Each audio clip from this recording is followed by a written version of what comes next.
Vamos lá. Mais uma vez, direto ao ponto. Hoje, com o Luiz Henrique Carregal, pesquisador da Agrocarregal, que eu tive o prazer de conhecer pessoalmente, tive o prazer de aprender com ele, ouvindo ele pessoalmente, presencialmente, e fiz um convite para ele poder dividir com nós o conhecimento que ele tem dentro da especialidade dele, que é a fitopatologia, mas não só esse conhecimento de vida que ele tem, é uma pessoa, uma referência dentro do agro, alguém que anda muito pelo país, conhece muito de agricultura. Então, para mim, é uma satisfação estar aqui com o Carregal, podendo bater esse papo. Eu vou já te fazer uma pergunta, professor, mas fique à vontade também, se caso quiser se apresentar. É que a ideia é ir, de fato, direto ao ponto, ok? Então, olha só, eu quero te perguntar desde já, desde o início, na sua opinião, baseado na sua experiência, que é vasta, quais são os principais desafios dessa safra 23-24? Ou ainda, qual, se tiver um maior, se tiver um que fala mais alto que todos os outros? Por quê? Porque a gente precisa aprender com o que nós estamos vivendo nessa safra para ser melhor para o futuro. A palavra é tua. Beleza, Salvático. Boa noite aí, um prazer estar falando com você e parabéns pelo trabalho. E eu gosto muito desse ponto aí de vista que a gente tem que ir mais diretamente ao ponto. Então, nós vamos lá. Essa safra foi, né, na verdade, está sendo de total desafio em todos os aspectos, né? Produtividade, preço, não é a minha área, mas nós sofremos com praga esse ano. Trips na soja foi um terror. Agora, lagarta, nossa, tudo realmente bastante difícil. No nosso caso específico da fitopatologia, a principal dificuldade, cara, foram os fungos de solo. Nós tivemos muito problema com macrofomina aqui na nossa região, na região central do país, enquanto que no sul o grande problema foram outras doenças, como a própria ferrugem asiática. Nós não estamos vivendo aqui no sudoeste goiano problema ainda de cancro da haxa, anomalia, como tem sido muito ventilado agora nos últimos tempos, mas problemas de nematóide e problemas de fungo de solo talvez tenham sido as principais dificuldades nessa safra, principalmente na região central. Um outro aspecto que acaba dificultando para o agricultor foi em relação à tomada de decisão em relação ao uso de fungicida para controle de doença em parte aérea.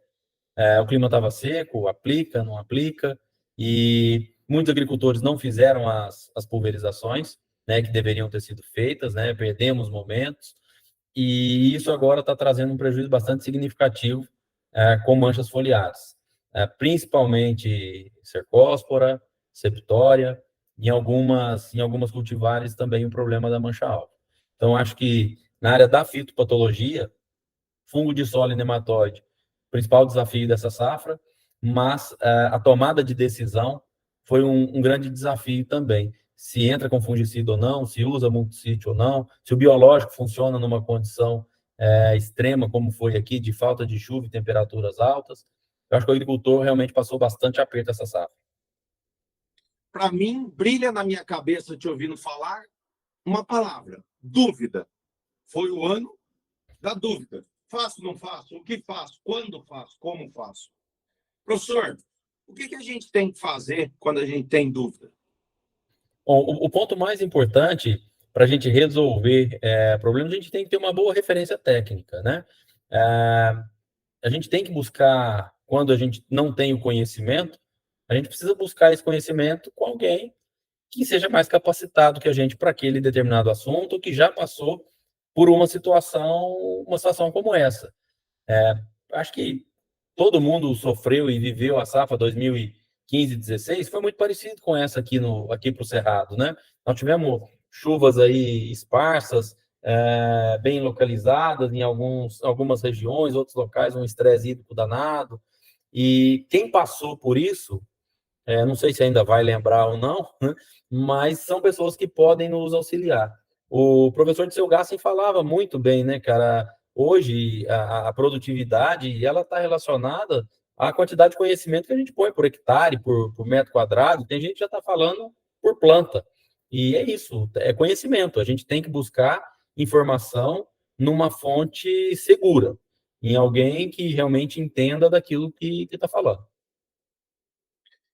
Isso aí é um grande desafio para todos nós que estamos no dia a dia do campo, porque dúvida sempre vai ter. Num ano desse, ela fica até maior. E referência a gente precisa ter. E a impressão que eu tenho é que elas estão mais escassas, as nossas referências. Para não dizer que nós estamos deixando elas de lado.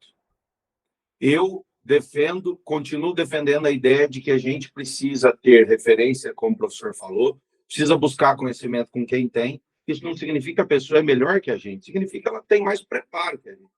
E mais do que isso, a gente precisa multiplicar o bom conhecimento no nosso meio. Afinal de contas, o melhor jeito de todo mundo crescer é a gente ter união e multiplicar coisa boa. Exato. Sobre essa safra em si, já que o nosso assunto está relacionado aos desafios da safra 23, 24, em muitos locais que eu fui, professor, apesar de não ser a minha área de especialidade a fitopatologia, mas uma noção, a gente tem referência, como você é uma referência para mim, então a gente chama a atenção do produtor para ele tomar alguns tipos de cuidado. Então, uma das coisas que eu falei com frequência foi cuidado com associações, com misturas, com momentos de entrada. Resumindo, com fito. Cuidado com isso num ano assim, porque a própria planta vai estar sensibilizada pelo clima. Isso é um motivo a mais para você tomar cuidado. Preste muita atenção. Monitore. Olhe com capricho, com tesão, falando a palavra melhor aqui, para o momento, para o melhor momento de começar o teu manejo, proteger a primeira camada, construir a produtividade com sanidade desde o terço inferior. E um outro ponto que eu destaquei muito foi, por favor, pelo bem do nosso negócio, a gente não pode querer resolver problema complexo com solução única e simples. Ou seja, eu pego, por exemplo, falando na anomalia de podridão de vagem, e acho que uma única ferramenta vai resolver esse problema. Não, eu acho que não vai.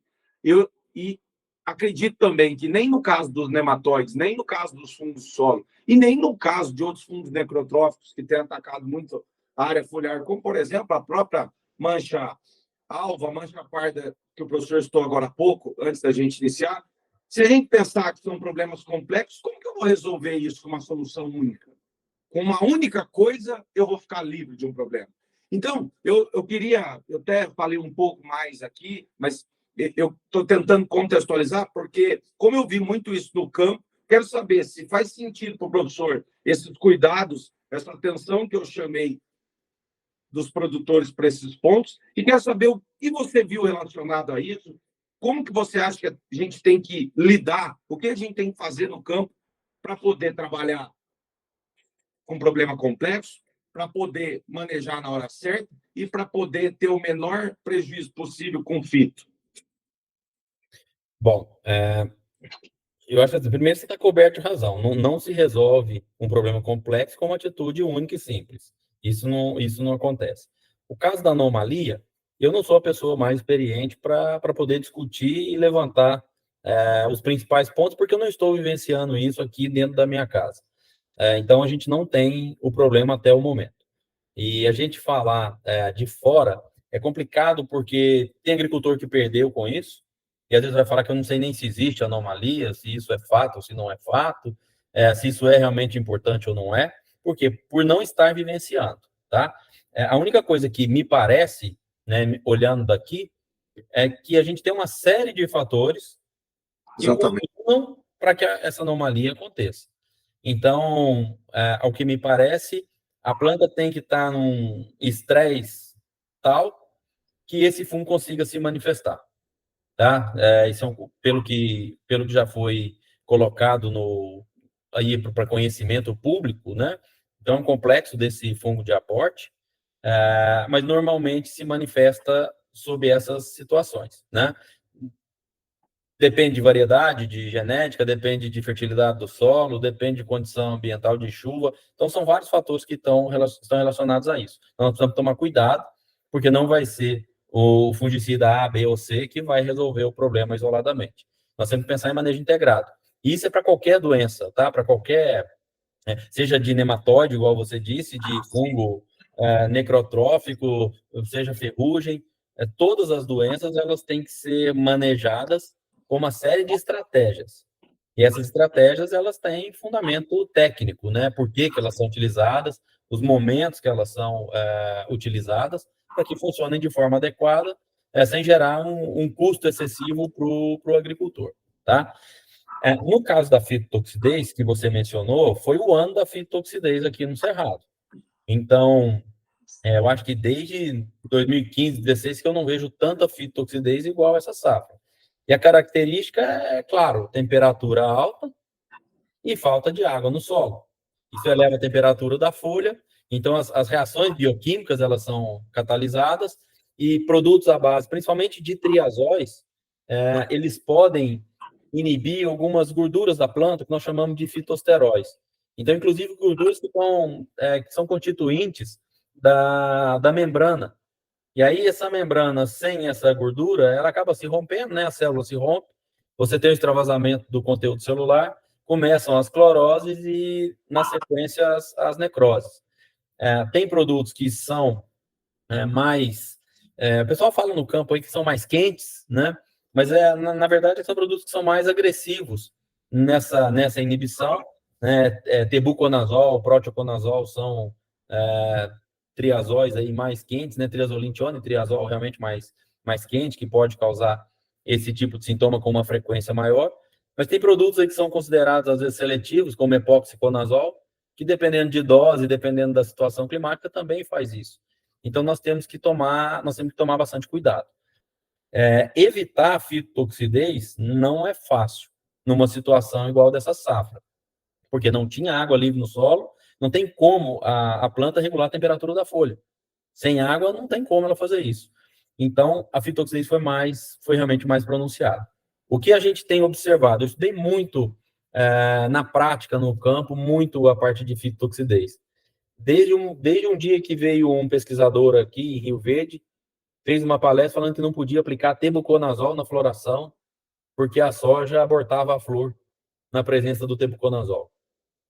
E foi um ano que coincidia com ferrugem e as recomendações de produtos, inclusive triazóis, na época triazóis isolados, era justamente no R2, na floração plena. Então, você imagina a dúvida que criou na cabeça do agricultor, um pesquisador mandando aplicar fungicida em R2 e o outro falando que não pode aplicar em R2 porque derruba a flor. Então, cara, você imagina a dor de cabeça que isso deu, né? Eu lembro que eu peguei um aluno lá na universidade, um orientado, o César, e, coitado, eu pus esse menino para contar a flor, cara, com flor que caía da soja, flor que tá vagem. Esse moleque ficou doido, cara, de tanto que ele teve que fazer essas amostragens, essas contagens. E aí nós chegamos à conclusão final que com triazol ou sem triazol, a soja abortava quase 50% daquelas flores que foram produzidas. Mesmo em planta que não se aplicou nada, só água. E aí foi bom que desmistificou, mas, por outro lado, quantos agricultores perderam por ferrugem porque não fizeram a aplicação que deveria ter sido feita no R2? Então, essa é uma das dificuldades. Para a gente minimizar o efeito da fitotoxidez, a gente tem que preocupar com o horário de aplicação, a gente tem que preocupar com os produtos que nós estamos utilizando, e o agricultor tem que entender que quanto mais adiantado a soja tiver no seu ciclo de vida, quanto mais na fase final de enchimento de grão, que tem uma demanda maior de transferência de matéria seca, folha, grão, a planta precisa de mais água. Então, ela usa a água para fazer isso e tem uma dificuldade maior em regular essa temperatura da folha. Então, quanto mais tarde no ciclo da cultura, mais forte a fitotoxidez. Então, se eu aplicar em R6, o mesmo produto que eu apliquei em R4, em R4 às vezes não dá fito, em R6 vai dar fitotoxidez, tá? Outra coisa importante, quando que aparece essa fitotoxidez? Cara, depende. nós temos aqui um dia após a aplicação já aparecendo fito, até mais de 30 dias após a aplicação. Então, depende do produto, depende da agressividade que foi essa fitotoxidez. Nos nossos trabalhos, a gente recomenda evitar aplicação com orvalho. A gente vê que quando aplica muito cedo e tem bastante orvalho, não sei se aquela cauda ela fica diluída e facilita a penetração do produto, acaba concentrando mais produto na folha numa velocidade maior, e isso acaba queimando mais a planta. Aplicar sob condições de estresse, você vê que a planta já está debilitada, então você não deve fazer essa aplicação nesse horário. A minha recomendação, e o jeito que a gente fez aqui, isso testado cientificamente, né? A gente recomendou fazer as aplicações noturnas. Então, se a planta voltar à turgescência natural dela durante a noite, a gente tirava a aplicação em vez de fazer durante o dia, faria à noite. Mas eu já vi postagem no Instagram aí de gente que não entende, não é da área, falando que não pode aplicar à noite, né, que dá problema, que não sei o quê, e está falando baseado talvez em herbicida ou outro produto. O fungicida não tem problema, a penetração dele é direta. Ele não depende do metabolismo da planta para isso acontecer. Então, mais algum fator que diminui a fito é você não utilizar o mesmo ingrediente ativo várias vezes seguida, porque essa fitoxidase ela é cumulativa, não aumentar a dose de produto no campo de forma aleatória, e tem alguns produtos, principalmente aqueles à base de mancozeb, alguns fungicidas, que eles reduzem a fitoxidez. É bem nítido, sabe, Salvato? Se olhar uma parcela que foi aplicada com fungicida à base de próteo ou de tebuco, sem mancozeb, e a outra parcela, o mesmo produto na mesma dose junto com o mancozeb. Então, é uma outra possibilidade que atenua esse tipo de sintoma. Então, assim, são várias as características, né, conforme nós falamos aqui, que você vai conseguir diminuir esse risco. O porquê que o mancozeb diminui a fito, cara, existem duas linhas de raciocínio, tá? São duas hipóteses, e para mim as duas, elas são bem coerentes. Uma delas, o mancozeb entrega manganês e zinco, são cofatores de enzimáticos e ajudam a planta a dar uma resposta nesse processo de detoxificação. E a outra é que ele pode diminuir a velocidade de absorção do próteo e do tebuco, principalmente do proteoconazol, ou seja, o produto demora mais para penetrar na folha, então ele demora mais para concentrar, e isso iria auxiliar na redução da fito. Se esse ponto for o mais importante, a gente só precisa tomar o cuidado, né? Porque se eu tiver uma chuva logo após essa aplicação e o proteoconazol ele não tiver sido absorvido, uma boa quantidade dele, essa velocidade de absorção for menor, a gente pode acabar perdendo não só o mancozeb, mas também o proteoconazol. Então, assim, tem uma série de fatores que tem que ser muito bem analisados. Show de bola. E momento? Em relação a momento de aplicação, de forma geral, eu gosto muito de uma fala do professor Erley, e ele fala assim, ó, o fungo não foi para a escola, então ele não sabe estar fenológico da soja, tá? Então, o Erley tem uma tirada bem interessante, cara, e é uma grande referência para mim. Então, eu acho que ele tem razão, o monitoramento ele é fundamental, mas na fitopatologia existe uma particularidade, cara. A gente não enxerga o esporo. É diferente de uma praga que você vê o percevejo, você vê uma mariposa chegando, você vê o ovo do bicho, sei lá qual, sabe? Você vê o raspadinho lá, você vê o tripo, você vê o ácaro. O esporo a gente não vê. E isso é uma dificuldade grande que a gente tem, porque quando, mesmo no monitoramento, o agricultor ele detecta sintoma. E quando ele vê sintoma, o processo já foi. Então, o que a gente faz? A gente faz uma recomendação que ela é geral, infelizmente, e tecnicamente falando, ela é calendarizada, o que não é uma coisa interessante, né? O ideal seria a gente aplicar somente no momento que precisasse aplicar. Só que você tem algumas doenças, né, como mancha parda, crescimento de cercóspora, coletótrico com antracnose, que são doenças que são endêmicas. Elas estão aqui, elas vão acontecer. Depende exclusivamente dos materiais que a gente planta. Então, se eu plantar uma variedade que era muito plantada, está perdendo a área agora, que é a foco, Cara, a gente sabe, né? A foco, se você não aplicar dos 25 a 30 dias, entrar com a aplicação de vegetativo, cara, você já vai ter a doença depois lá na frente, na próxima aplicação, e você acaba sendo penalizado. Então, qual que é a recomendação que a gente faz aqui de maneira geral?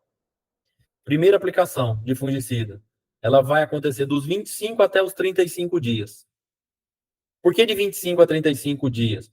Porque depende se meu solo tem uma palhada de gramínea ou não, que atrasa a incidência da doença, eu preciso levar isso em consideração. E depende também da genética. Por exemplo, eu plantava aqui que eu esqueci o número da variedade agora, 68 e 69. Cara, não dá septória na fase vegetativa nela, 25, 30 dias, não acontece a doença. Então, eu não aplico fungicida nela, nessa fase. Eu vou esperar um pouco mais e eu faço a aplicação que a gente chama de pré-fechamento de rua, quando ainda você enxerga a rua, para garantir que eu vou colocar produto lá embaixo. Eu tenho que fazer o fungicida chegar no terço inferior das plantas. Então, por isso, não tem como eu passar, por exemplo, de 40 a 45 dias a minha primeira aplicação. Eu tenho que fazer. A minha recomendação é 25 a 35 dias a primeira e depois eu vou no pré-fechamento. Se chegar até 50 dias no pré-fechamento, não tem problema. Beleza. Eu faço lá com 50 dias. Dali para frente, as aplicações elas vão ser baseadas em tempo de residual de produto. Então, 15, 18, 20 dias vai ser isso o intervalo. Não tem como mudar. Eu, todo ano, no pedacinho comercial nosso aqui, a minha aplicação, a primeira acontece, eu não tenho palhada, tá? Nessas áreas aqui, eu não uso palhada. Então, eu aplico com 25 dias, a primeira. A segunda, eu faço em torno de 40 a 45. A terceira, 15 dias depois. A quarta, 15 dias depois. Esse ano, o que eu fiz? Fiz a primeira, 25 dias. A segunda, eu fiz com 42 dias. A terceira, eu não fiz. Porque a hora que deu os 15 dias de intervalo, a minha soja estava morrendo de seca. E aí, qual foi a minha tomada de decisão? Não dá para aplicar. Foi uma noite no campo olhar como é que estava a soja. A soja voltou à turgescência? Não. A soja está sofrida. Não aplicamos. Então, da segunda para a terceira, aquele intervalo que seria de 15 dias, a gente conseguiu fazer, se não me engano, com 23 dias.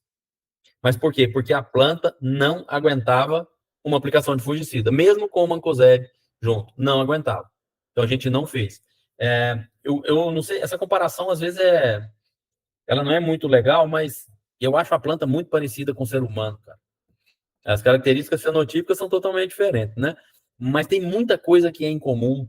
Né? Você pega uma pessoa bem alimentada, bem nutrida, a pessoa é difícil ficar doente, né? Sim.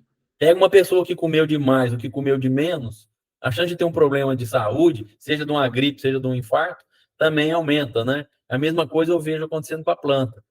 E aí, quando eu penso que o fungicida é uma quimioterapia que eu estou fazendo na planta, tem muitos produtos que são penetrantes, né? Que tem ação sistêmica, como os triazóis.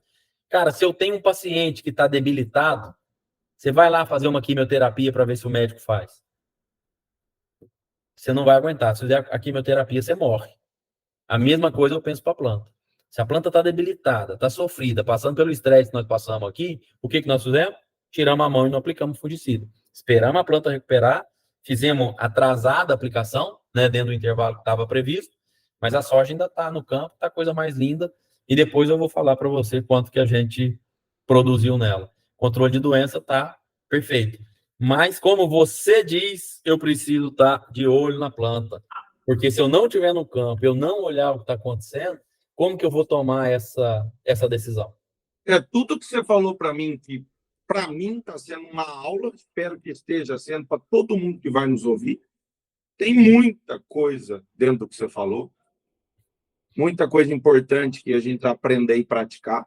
Só que quando você fala, a tal cultivar entrava septória, a outra não. E aí aqui eu aplico com tantos dias, ali eu aplico com outro, com 25, nesse caso, com 35 ali. Eu faço no pré-fechamento porque eu quero ter molhamento.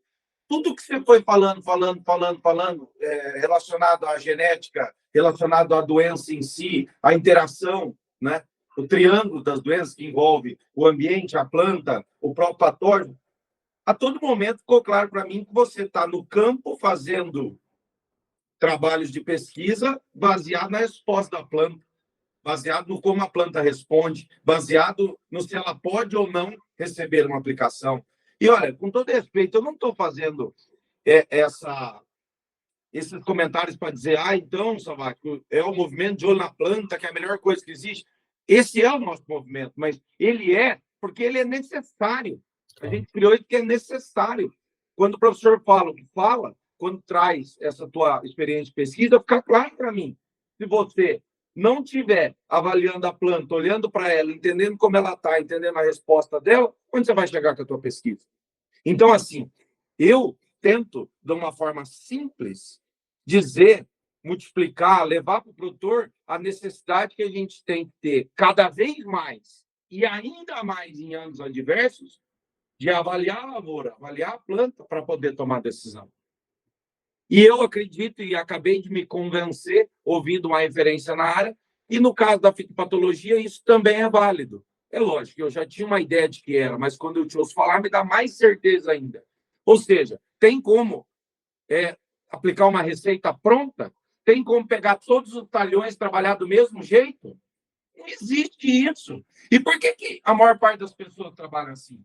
Aí um dia, mestre, um agricultor, uma pessoa que eu gosto muito, me disse assim, ele além de agricultor, ele é piloto. E ele falou para mim que toda vez que ele vai voar, ele tem que fazer um plano de voo. Ele faz um estudo, um planejamento. Ok. Aí, depois disso, que no nosso caso pode ser o planejamento de uma próxima safra, quais produtos eu vou usar, que estratégias que eu vou usar e tal. Ok. Aí ele decola querendo pousar em algum lugar. Ótimo. Porém, se necessário for, ele muda a rota e pousa em um local seguro para não cair. Ele adequa, ele adapta. Poxa, soja é diferente disso? Na minha opinião, não. Eu posso fazer um planejamento. Eu acho que ele é, inclusive, desejável. Até porque a gente tem pesquisas como a tua que nos dão base para planejar. Eu vou decolar e quero chegar lá no final com a lavoura sadia. Porém, e se no meio do caminho tiver contratempo? Eu vou continuar do mesmo jeito, fazendo as mesmas coisas. E é incrível, professor, como, do meu jeito simples, eu tenho dificuldade em chamar a atenção das pessoas nesse sentido. O que você enxerga disso? Por que você acha que a gente tem esse costume de querer planejar algo e executar independente do que está acontecendo no campo? Por que será que isso acontece, na tua opinião? Bom, eu acho que acontece muitas vezes uma confusão de simplicidade com facilidade, tá? A gente pode ser simples, só que o cara não quer a simplicidade, ele quer a facilidade. Imagina para um consultor. É muito melhor para ele ter uma receita que ele passa para 30 agricultores, 20 agricultores, sei lá quanto, resolve o problema, do que ter que visitar, sei lá, as 20, 30 lavouras e tomar a decisão lá. Então, muitas das vezes o que a gente faz é buscar a facilidade e não a simplicidade. Então, é um cuidado que a gente precisa tomar. Cada um dentro da sua área de conhecimento consegue gerar informação relacionada à região, à variedade, né? E aí é só observar o clima. Hoje, os agricultores agora, uns estão começando a colher a safra agora, mas já estão fazendo a compra do ano que vem. Ele não terminou nem essa safra, ele não tem nem a conclusão dessa safra, mas por oportunidade, por pressão comercial, não importa, o cara já está comprando a próxima. E essa compra está baseada em quê? Eu não fechei o conhecimento ainda dessa safra, eu não gerei ele ainda. Os primeiros experimentos nós vamos começar a colher, acho que daqui 20 dias. Não tem dado nenhum ainda no campo. Você tem, os protocolos, eles são igual esse plano de voo. A gente segue o que está ali. Só que do protocolo ali eu não posso desviar, né? Eu tenho que chegar na conclusão final do jeito que o plano foi traçado. Só que na lavoura, nossa, aqui, eu não fiz a aplicação dentro do intervalo que eu recomendo. Você se adaptou. Claro. Porque se eu aplicasse, eu matava minha soja. E isso foi a mesma coisa que nós falamos para vários agricultores que nos ligaram.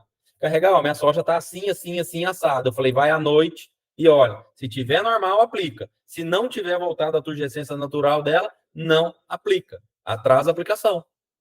E essas, a gente, cara, a vida é assim, né? A gente faz a meta para daqui. Eu não faço, não, tá? Mas todo mundo que é inteligente aí faz isso, né? Faz a meta para daqui 3 anos, para daqui 5, para daqui 10. E eu prefiro viver hoje. Eu não sei o que vai acontecer comigo amanhã. Então, eu não, para minha vida pessoal, eu não traço essas metas, não. Eu traço no meu dia. O que eu preciso fazer? Meu plano do dia é esse. E se for preciso adaptar alguma coisa, eu vou adaptar, né? Minha família mora em Uberlândia e em Rio Verde. Eu estou nessa estrada toda hora. Sabe quantas vezes em novembro e dezembro eu tive que mudar minha rota na estrada por causa de um acidente que teve e ficou parado lá? Cara, foram 4 vezes. O horário que eu planejei chegar não deu para chegar. O que eu tinha que fazer não deu para fazer. Eu tive que mudar a minha decisão, né? E é a mesma coisa que eu faço em relação ao ensino dos meus filhos, a mesma coisa que eu faço em relação à minha lavoura. Tudo é assim. A vida não sai do jeito que a gente planeja. E, cara, não é demérito nenhum eu mudar uma rota em função de uma necessidade. Agora, o que eu espero é que essa safra, pelo menos aqui no Centro-Oeste, pela dificuldade que foi para a gente de seca, que fique o aprendizado. Que a turma consiga lembrar que a variedade tal, que era mais plantada, que tem nego colocando em 80% da área o mesmo material, que ele está levando um ferro desse tamanho. Porque o material foi o primeiro ano que foi testado numa condição de estresse.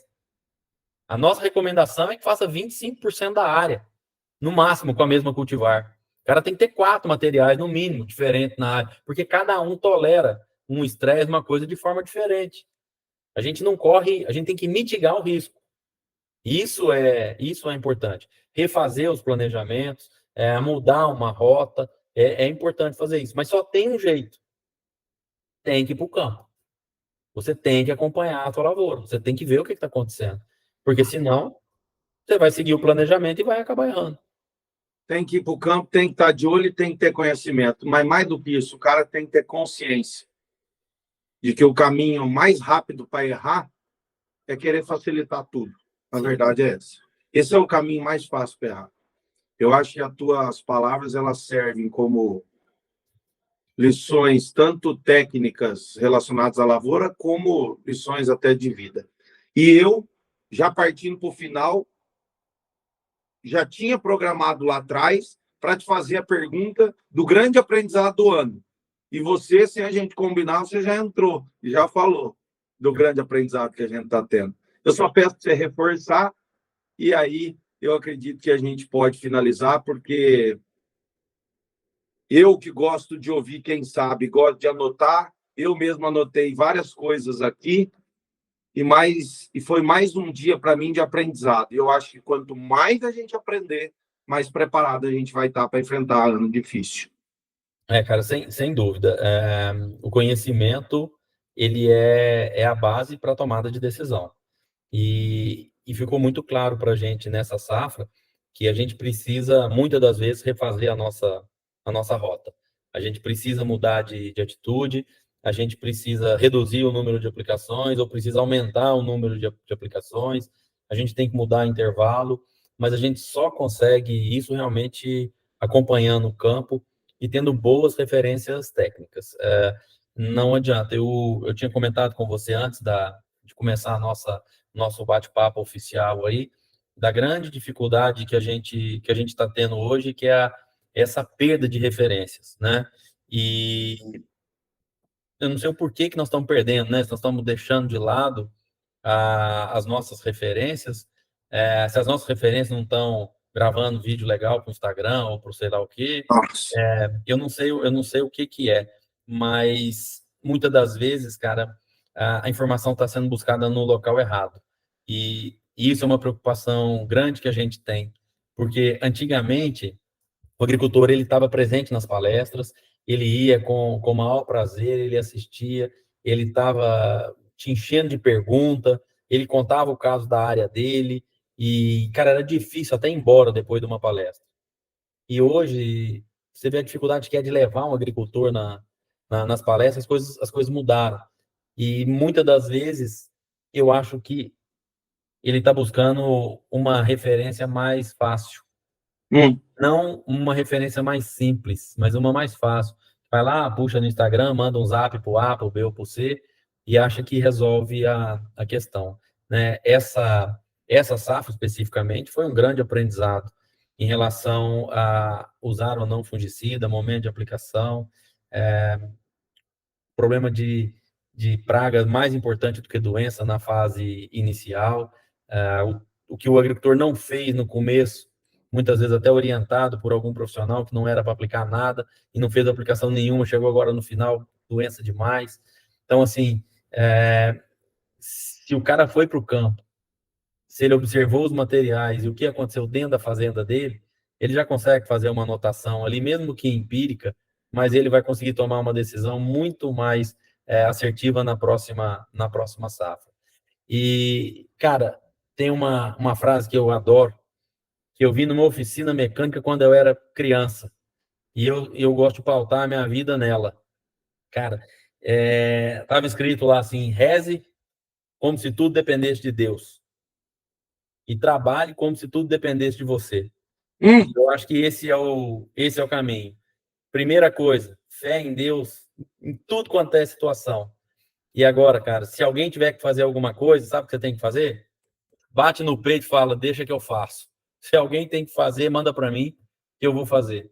E eu acho que essa é a grande diferença que tem o bom profissional daquele que só repete o que os outros estão falando. Bom, a frase está anotada aqui, porque não tem nem como eu não anotar. Eu gosto bastante dela, cara. E ela significa muito para mim, me arrepiou. Ela tem um significado grande para mim também. Já que você falou em Deus, graças a Deus a gente está aqui podendo conversar. Mestre, obrigado pela oportunidade de aprender com você. Obrigado pela forma como você traz seu conhecimento. Obrigado pela pessoa que você sempre me tratou muito bem. A gente se conhece há pouco tempo, mas você é uma referência para mim. E eu espero que esse teu conhecimento, essa tua energia boa e o que você traz de conhecimento, inclusive técnico, possa ajudar todo mundo que assistir a gente e que quiser aprender e que quiser levar conhecimento para a safra seguinte. Beleza? Precisando de mim, eu estou à disposição. E vamos para cima, porque em breve nós vamos estar, se Deus abençoar, entrando numa nova safra já de novo. E tomara que a gente entre mais preparado. Obrigado, Carregal. Fica com Deus. Cara, um grande abraço, obrigado, parabéns pelo trabalho e pode contar sempre comigo. Tamo junto. Valeu.